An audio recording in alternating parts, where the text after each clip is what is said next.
Rutherford Issues with Bryan Barrett on FM 101.9 and AM 1450 Murfreesboro, FM 100.5 Smyrna. Listen and watch at WGNSradio.com. Rutherford Issues is powered by Middle Tennessee Electric, and so is the celebration under the stars. Next Friday, the 4th of July, over at the Fountains, DJ, splash pad, live music, fireworks at 9. You'll want to be there for that. We are talking about Rutherford County Schools, and we've got a duo here that, let's see, talk the bark off of a tree. Butch Vaughn, Stan Vaught here with us this morning. Good to see you both. Good to be here. First time we had the chance to talk with you, I guess, on the air since you've been on the school board, Stan. So It's been about a year, hasn't it? Almost. Will be in August, yes. Yeah. Been a lot of fun? Well, I'd call it a lot of fun. Yeah, some of it's very pleasurable. I've told a lot of people this, and I mean this in all seriousness, the hardest job I've ever had. Being a county commissioner was a lot easier. Really? A lot easier. Yeah, yes, very much so. Of course, I was on 12 years there, and I think being on the school board or being elected, I had a little bit of insight as to the operation, especially the budget, how it's formulated and that kind of stuff. And I thought, I'll walk right into this. This is going to be easy. Oh, no, it's not easy. But I have thoroughly enjoyed it. I really have. My wife's had to be, Terry's, bless her heart, had to be my sounding board. I start commenting. She doesn't say anything. She just, yes, dear, yes, dear. But it's been good. It's been good and been a pleasure to serve. Well, let's see. The school's budget accounts for 67%, I think, somewhere around there. Yeah, back when I was on the commission, we always looked at it. The school system was about 3/4 of the budget, and then labor was always 3/4 of the budget. So if you ever wanted to control cost or wanted to know where your costs were, it was generally labor related. And, you can't have schools without teachers, and you can't educate kids without teachers. And it takes teachers to get it done. And so that's always been the theme in the back of my brain. Mm-hmm. Likewise with the county, running the county, deputy sheriffs, solid waste, all your fee offices, it's all labor. It's all us. It's your neighbors and friends and people you go to church with. So when we get into the budget every year, you're dealing with real people. It's not just a number. And so I've always tried to approach it like that. And I know Butch has, being a principal for so many years, we've had a lot of fun. Some of it probably don't need to tell, but he's been a great source of wisdom to me, and how many times our paths have crossed over the last, 40 years. Mr. Vaughn, I guess, from the time I left Central as a 8th grader and went to Oakland, and you started as a principal there, and then you being the principal at Oakland when Jackson was there and the IB program getting started. Of course, we were, the commission had to buy into that back then, to do that program. But I look at all the changes that have come about with education and the changes in this county too. He and we've had a front row seat. Let me say it that way. Would you agree? Oh yeah. Stan has brought a great dynamic to the school board that they had. I don't know if I'd call it that. No. Well, he's a highly respected, successful businessman. Plus, he's been on the county commission. He understands budgets and how to deal with the politics. And, it's just a dynamic that the board I don't think has ever had. And because he's really helped me. We've gone through this budget thing and the bus contract, the contract with the buses and all like that, because I didn't have a clue. I was always involved in it from a principal standpoint and making sure the kids got on the bus. Right. Yeah. And Stan's just brought a lot, and we both wanted to go visit the schools, and we visited most of them, and we're going to get to see the rest of them. But, it's just, it's been an eye-opening experience for me, like Stan. But we've got the best school system, I think, anywhere. And you see that when you go and visit the schools like we have. And, I don't know of anything that we could do any better than what we've been doing. And, it's Dr. Sullivan has done a phenomenal job of bringing people together and just putting people in the right places. And, it's been really, really good. It's been an eye-opening experience. And Stan, now, we got a back row seat because he's in the middle of one table and I'm in the middle on the edge of the other. Mm-hmm. But you're talking about the way we sit in the board meetings. Yeah, that's right. What you're talking about, right? And I think Claire did that for a reason, but you can just sort of feel the heat rising sometimes when. Well, I mean, you've taken up some, tough topics. I mean, this was maybe one of the tougher years to have to decide on a lot of issues from buses to budgets to, books and everything else. Yeah. Oh, yeah. Books are really a big issue. Yeah. So Stan, would that be your top three of the issues that you had to come on board to deal with? Yes, Brian, surely. When the thought came over me, or divine intervention, or whatever you want to call it, to convince me I needed to offer myself for public service again, I thought, okay, I'll buy into this. This is 50 years for me as a farmer. I was thinking yesterday, 53 years cutting and processing, taking up hay, and 50 years planting corn. So I got a lot of practical experience. Agriculture is my first love, always has been. But education's always been up there pretty too, and I've been blessed through a series of circumstances to end up in the auction and real estate business. Had a lot of great mentors, Clark Maples, Bob Parks, Clyde White. I just go on and on. And now I'm that guy. I've got to offer this wit and wisdom, to the next generation. But I thought, well, I'm going to bring this business experience, this practical experience of farmer, agriculture. Let's get it done. I understand contracts very well because, the whole real estate business is circled around contracts.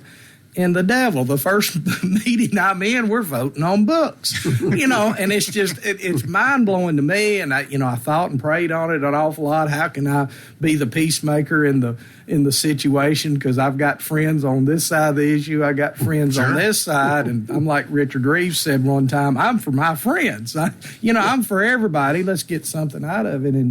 And we came up with kind of what we thought was a compromise. Let's, the books that are controversial or something, let's put them behind the counter, so to speak, and let parents approve the request to check them out or something like that. And oh man, I got chastised and lambasted for that. My fellow Christians were going to run me out of Murfreesboro, and honestly, I had to do a lot of soul searching. And Butch and I we haven't always been on the same side of all these issues. Sure. But yet we're great friends. We're great partners in this. I was thinking about coming down here. We honor each other's opinions. And I think that's what's happened in politics nationwide is if you don't agree with me, I can't be in a conversation with you. I can't go to eat with you. I can't ride around. You're just the devil, right? And it's not like that with us. And this is Republican, Democrat, Independent, whatever. I don't care. When government, we are the government. And so if you can't rationalize and talk through your feelings and beliefs and come to an ultimate compromise, that's the better for all of us. And if you can't agree, you agree to disagree. If you can't agree, don't do it. right? Sure. Leave it alone. Yeah. Don't ram it down somebody else's throat. So anyway, we've had great dialogue through all this, but yeah, that's been interesting. The school bus contract, that was very interesting. Meeting with, basically 175 contractors and their board. Put a lot of time into that personally. I was the bus liaison. Mm-hmm. Claire had asked me to do that, and that was challenging. And a lot of them are my personal friends that have been contractors for years. And trying to be fair to them, knowing their cost had risen and, during the period of COVID here, but yet being fair to the taxpayers too, and still trying to have compassion to haul the kids. Well, and it takes compromise. You can't come in and say this is what we're walking, and that was kind of the way things started. Yeah. But there has to be some way to meet in the middle, and it seemed like this would never get done, but it did. But that's what we've lost the ability to do in government, isn't it? Yeah. Well, sometimes, as I said, it's either my way or the highway. That's the way everybody's gotten into it. And it's interesting to watch the dialogue. Of course, always we focus on Washington or Nashville. Sure. And I think all three of us have got, our personal constituent in Nashville. We've got a great body of representatives here. Brian Terry, Dr. Terry's mine, his son, my son grew up together. We have that commonality. And so we have similar challenges to life, right? So we can talk through those problems together and come up with a solution. Well, I don't understand why government can't do that. But from top to bottom, I think people just need to, I want to say, chill out. Maybe go back to your Bible, read the Beatitudes. But anyway, I know I get excited a lot of times about things, and I may say some things I wished I hadn't, but it's coming from the heart. I'll tell you that. So there are headphones right there beside you, right up under the desk there, under the table. Put those on, because we've got another Butch that's joining, and he kind of understands where you come from in all of this. It's Butch Campbell who's with us. How are you, sir? I'm doing well, Brian. How are you three doing? I'm doing all right. We've got a motley crew here. Hey, I got to tell you. How'd you get both of them together? I don't know. The only thing that would make it any better if it's you were up here. I got to tell a story. Y'all know me as an auctioneer. I'm a storyteller. But the only person that ever paddled me in the school system is Butch. Wow. It is. And you know what he said? And I did not do what he thought I did. And I pleaded with Mr. Campbell, I didn't do this, I didn't do it. I don't care, Vaught. You've done something that you needed paddling for. I remember it to this day. I was in the 8th grade when he did that. But we have become the best of friends. He and I go to church together. We talk every Sunday. So I appreciate his wit and wisdom going through this and what the city school system does. Yeah. Let me tell you, I'll tell you a story about Butch too. Butch was. I didn't know I was going to get on the field. This is roast Butch day. That's what you get. That's what you get when you call. See, Butch was principal at Walt Hill, and of course I was principal at Central at the time, and they would always. Butch and I went to school together all the way up to high school, graduated together and everything. So. Butch had, I forgot what it was, but this parent boy was hot. And so he calls me up, and man, he cusses me out and all like that,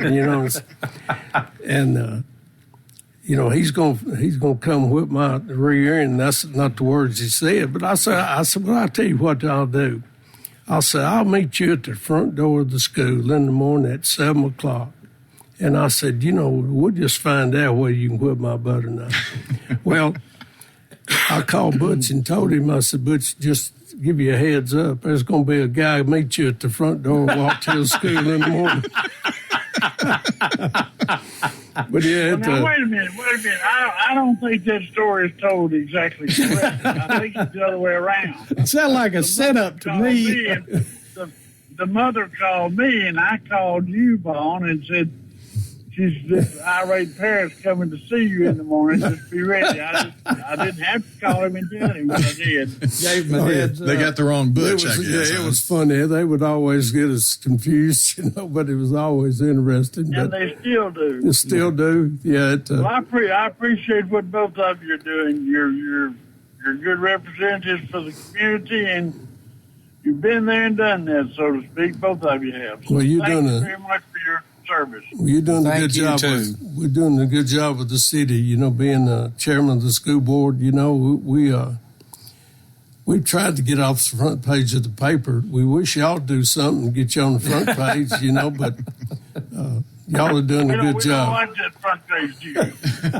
Yeah, we don't like to be on the front page. But yeah, thanks for what you do though, Butch. You know, you're like we are. You've lived here all your life, and just like us. And you know, we're just trying to return the favor of what people have done for us over the years. Well, that's true. Well, all right, y'all have a good day and have a good 4th. And both of you. Oh well, no, I'm not just both of you. All three of you, including Brian. Try to stay out of trouble. Well, that's impossible, I think, at this point. But Butch Campbell dropping by this morning or dropping in. You know, I don't know if you know this, but I went to Walter Hill too. Yeah, all those years. So, but see, look, we're all products of public education. True, right? Somebody asked me about that. You know, earlier. You know, why Terry and I didn't put our Jackson and Chandler in private school. You know, send them to MBA or somewhere like that, because both of them are gifted. Jackson ended up going to Vandy on a full scholarship, and Chandler ended up at Rhodes, so they both got, you know, a great liberal arts education. But I said, you know, I'm not giving up on public education. My mother was a public educator. I've got a degree in education. Probably should have been the ag teacher at Oakland High School, but, you know, chose real estate instead, or it chose me. And I refuse to give up on it, because that is the next generation is our obligation in this life to train them, to provide for them, to get them a good foundation. I used to tease Jackson and Chandler's friends. We'd take them out to eat or do something, celebrate something. Oh, I'd pay for it, you know.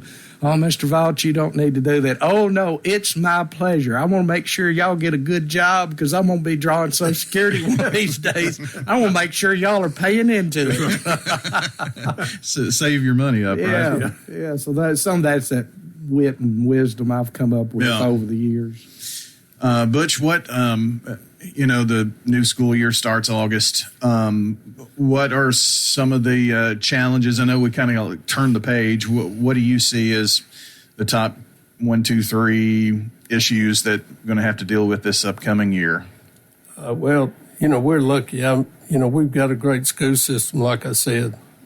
We don't have the teacher shortage as most of the counties around us have. Mm-hmm. And I think that's because people want to come to Rutherford County. And, you know, I think the main thing is just looking ahead down the highway is we've got to find another way to source revenue, you know, because nobody wants to increase taxes, but, you know, gosh, we're getting so big that, you know, we've got to do something, you know, and I don't know what the solution is, but the county commission has been great. We've worked well with them because one, Dr. Sullivan has been so straightforward on the budget, and, you know, they trust him. But again, it's you know, we're opening a new elementary school, and we're fixing to build a new middle school, and a new high school's down the highway, and, you know, it's that funding's got to come from something. And additions to Oakland and Riverdale, which will open, I guess, in August. That? Yeah, the Riverdale's a little bit ahead of Oakland. Yeah. Then you've got Laverne that just started. Smyrna just came in. So that's going to help a little bit, but not for long. No, right? It just, all that's doing is just sort of, it doesn't even, we're still behind as far as building schools. Yeah. Could you imagine, though, when you were principal at Oakland, that you'd have 2,500 kids there? Oh, gosh, no. And that's how big they're going to be, right? Yeah, we were we were about 2,000. Gosh, we were packed. We thought, man, that's a busting at the seams. Mm-hmm. But Stan and I believe one thing too. We'd really like to go back to smaller schools. We remember back how good it used to be when you had community schools around Rutherford County. Well, why does everybody want to go to Eagleville? That's one of the reasons why. And I think what we and it's interesting, and I'll kind of promote this idea. What kind of a little bit of a vision maybe we have going forward is that if you looked at it, if you go back to the history like we all know it, they closed the 6 high schools in the county and they built Oakland and Riverdale and split Central in half. Okay, we're going to end up with a high school back almost in every one of those communities. Exactly right. And, right now we have a site at Walter Hill for a high school. We've got one at Plainview, which is, kind of Buckhannon and Christiana. Butch and I have kind of talked through it. I would like for us to locate a couple of other sites, and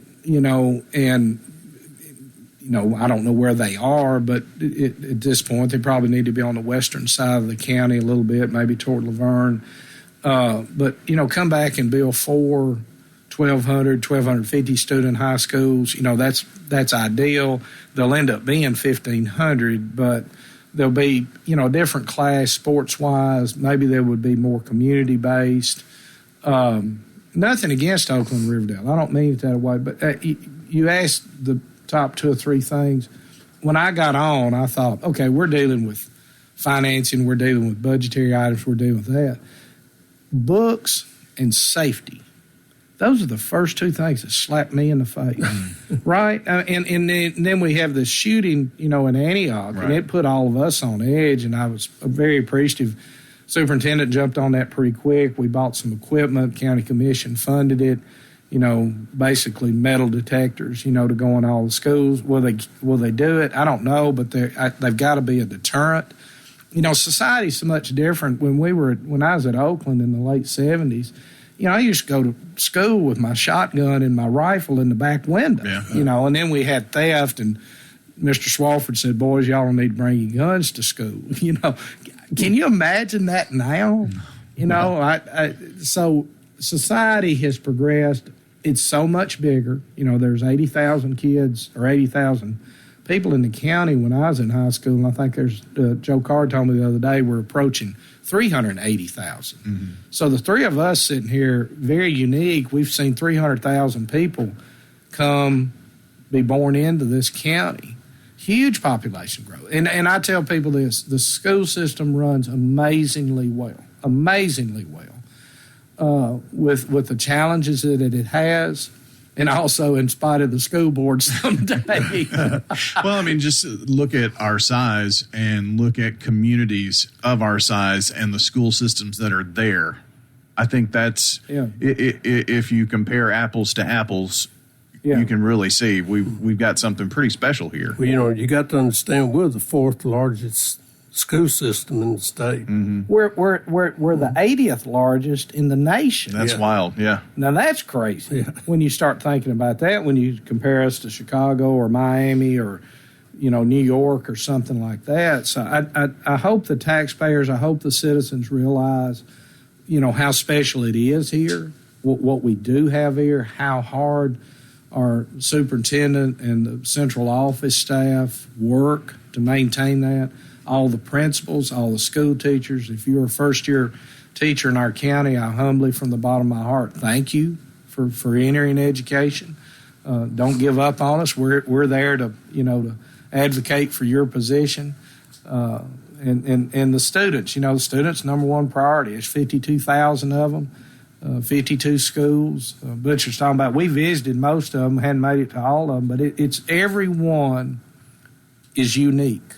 There's similarities, but every one is unique, and they're all special. Well, it's the kids and the teachers and the administrators that make each school unique. Oh yeah,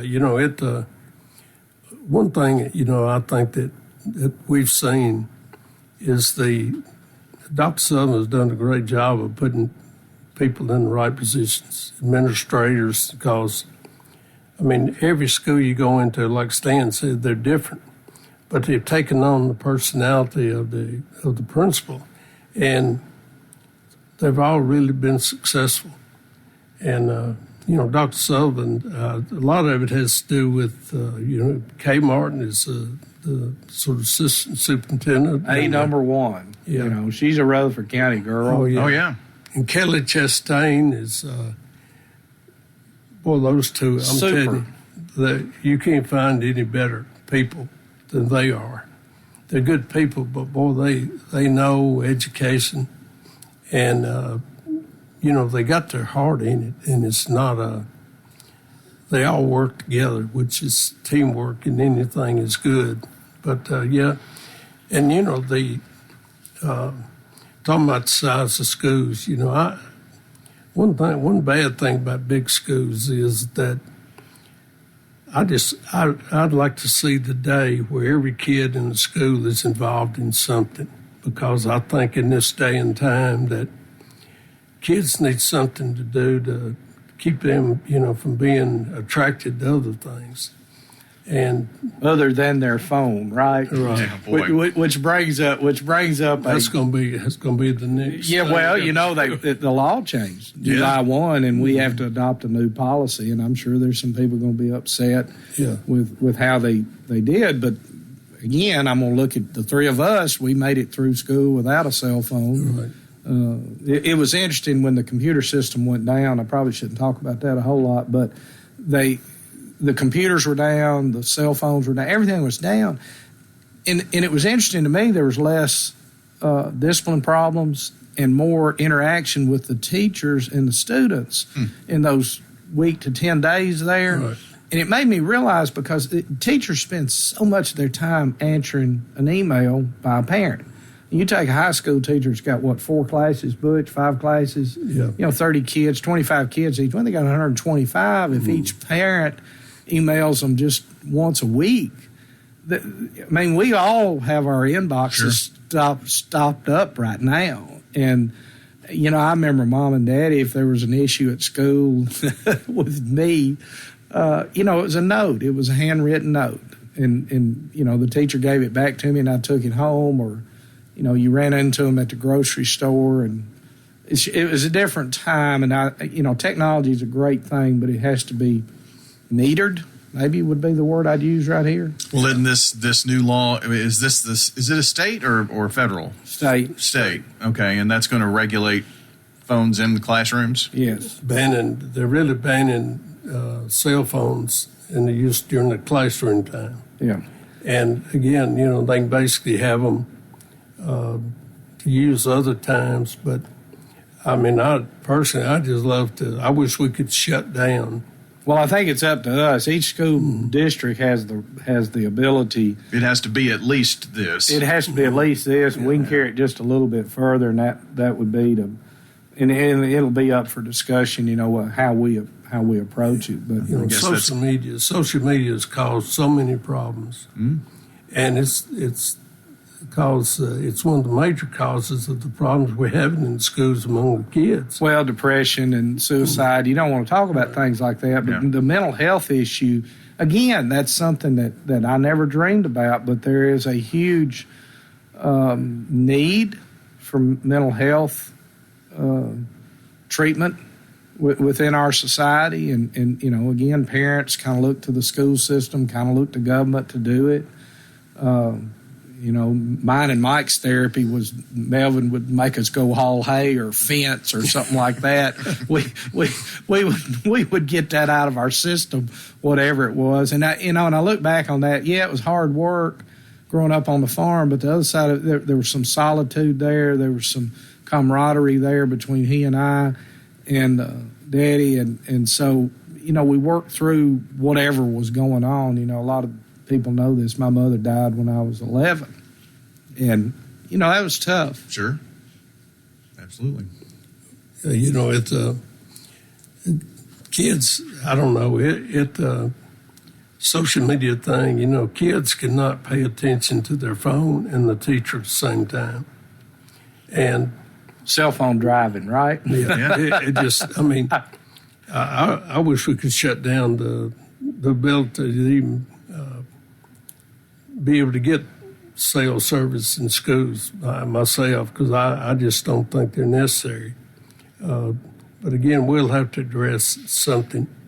And there's always something to address, it sounds like. Right? Yeah. Well, you're talking about policy problems that come up. You think that things are going good, and then all of a sudden things pop up that you wouldn't even think would pop up.